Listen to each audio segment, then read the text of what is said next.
Dog daddy protesters. Dog daddy protesters, we're dog lovers, empathy. Folks actually don't want to see dogs abused anymore. And standing up for it. Yeah. Standing up for dogs' rights. Sentient beings that have emotions, they feel pain, they don't deserve to go through this kind of stuff.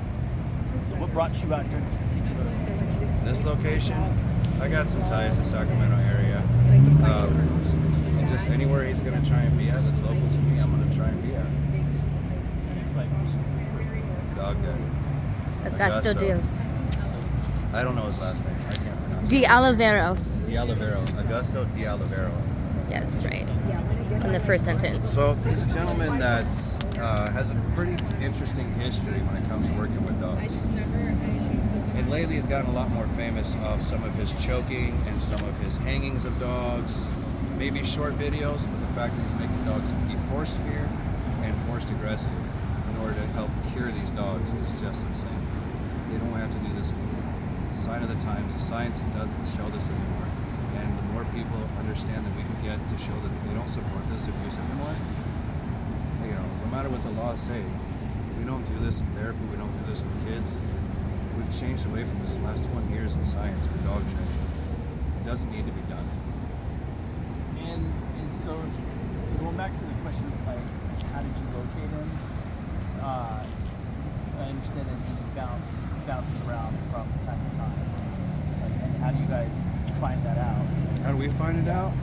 Honestly, a lot of the folks, if there's interest, they're gonna find a way. If it's not that difficult, have you ever made an ex mad and she wants to dig up stuff on you, or they want to dig up stuff on you? If there's a will, there's a way. So it's not, it's not that difficult. If something means something to you, you'll find a way to make something happen. So the building that we're standing outside is the Sacramento Autism Services that probably has nothing to do with it. Probably doesn't have anything to do with it. And, But I can't say that because it is ABA. and so brings up my next question is like, as I was speaking to her about like, how does the county, rent out, particular spaces like this to somebody who dog services? See, that's the thing. The county's not going to know.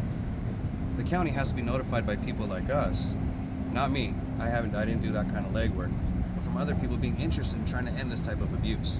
If people don't speak up, this is just going to be normalized and accepted at the higher levels. So we focus on the people that actually see this needs to stop. That's how change happens, is from the bottom, right?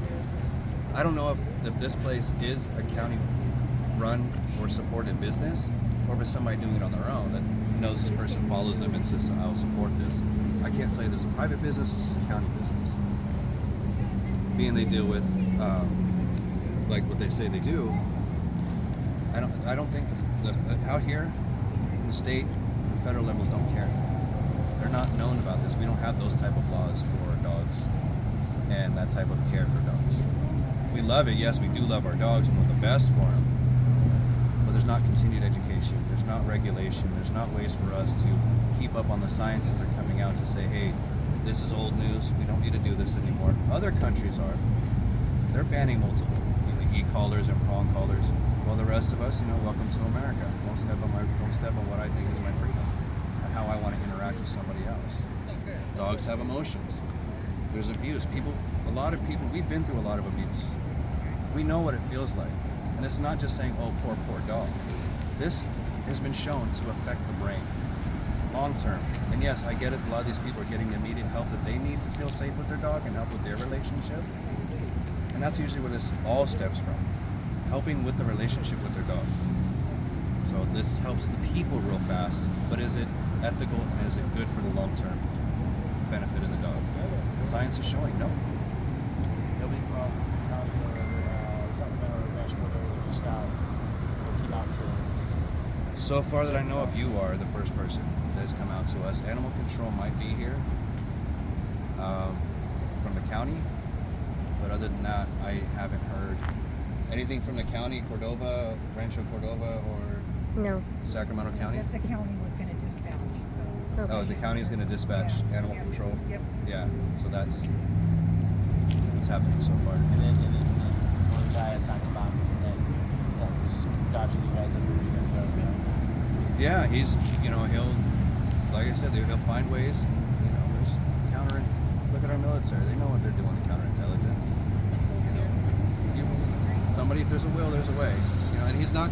He believes in what he does, so he doesn't need to feel the need to confront us or come talk to us, have a conversation about it, or even try to learn from some of us or anybody. And yeah, take time to learn your dog. Take time to hang out with your dog. Dogs have emotions. They want to be with you, feel safe with you. We don't need to hang them. We don't need to choke them. There's so many more humane and ethical ways to actually just interact with your dog. Do your homework on your trainer. You should feel safe that your dog wants to feel safe with you. I think that's the number one common thing that dogs trainers that they don't look for a certified trainer. They don't look for a certified trainer. There's multiple reasons. It's not like everybody's gonna go with the best of the best. You can't afford the best of the best, or even the most high-priced person. And it's always who's got the better market. When you actually sit and do your homework, and you are safe enough to ask questions. Well, what is this red flag? Well, why does this kind of bother me? Well, why does this make me excited? Oh, when this person starts to help you feel safe, are we looking at it as a product? Is my dog a product? Or is this person actually showing that my dog cares about me and I can care more about my dog? Or are they results oriented? If they're results oriented, it's not going to help the long term. It's not going to help brain development with your dog. It's going to suppress more than it is actually going to help you. That's all I need.